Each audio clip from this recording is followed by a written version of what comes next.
In the beginning, there was risk, and this risk consumed progress. Cities were built, but then destroyed.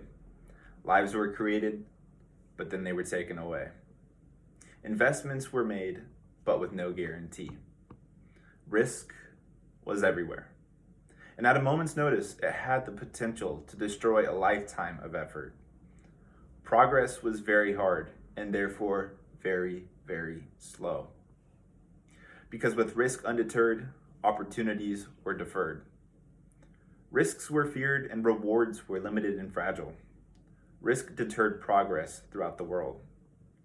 But as people began to develop new ideas to hedge risk and to limit loss, what we know of as the concept of insurance was born. Today, I want to share with you the concept of insurance by explaining to you its origins, how insurance aided progress, and its importance to all people. Now, by Babylonian times, this concept had become part of the merchant code, protecting shipments at sea against loss. According to the article, How Insurance Began, 3,000 Years of History by Whit Thompson, in 1347, this code became contract in Genoa, Italy, as the first known insurance policy was written. The contract of insurance advanced greatly during the period of Enlightenment. By the 17th century, London had become the center of the insurance world out of necessity. The Great Fire of London in 1666 devoured nearly 13,000 homes and gave birth to property insurance. As London became the center of world trade and shipping, merchants needed marine insurance. Historian Julia Kagan, in her article, Lloyd's of London, tells that in the late 1680s, Edward Lloyd opened a coffee house on Tower Street in London. As a meeting place for the shipping industry, it soon became a venue for the arrangement of marine insurance. The insurance market, Lloyd's of London, was created. Insurance, a simple idea that changed everything. At its core, insurance is a promise of tomorrow, a promise that built the world as we know it, a promise that made dreams a reality. Insurance dared the world to take risks, to be brave, to explore, and to invent in order to progress the human race. The promise of insurance built economies, industries, communities, and lives. From the very beginning, progress and the promise of insurance were entwined. Today, the promise of insurance is alive and well.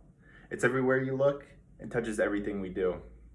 Safeguarding and protecting our dreams and aspirations, insurance allows us to build a better world with confidence and security, delivering on the promise of tomorrow.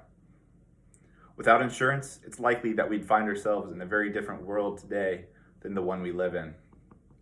Back in 2015, an article by analyst Amanda Prishik called What the World Would Look Like Without Insurance, she detailed things like how owning a home could only be for the extremely wealthy.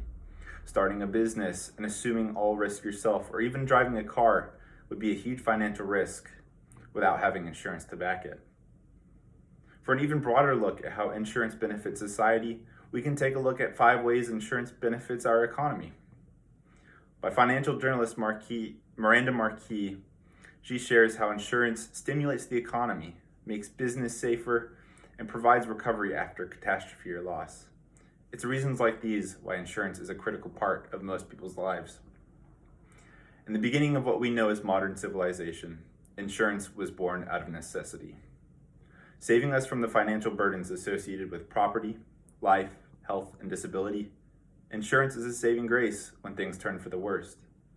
From the merchants who shipped goods across vast oceans, to the innocent homeowners who lost everything in the Great Fires of London, insurance is here to give humanity peace of mind.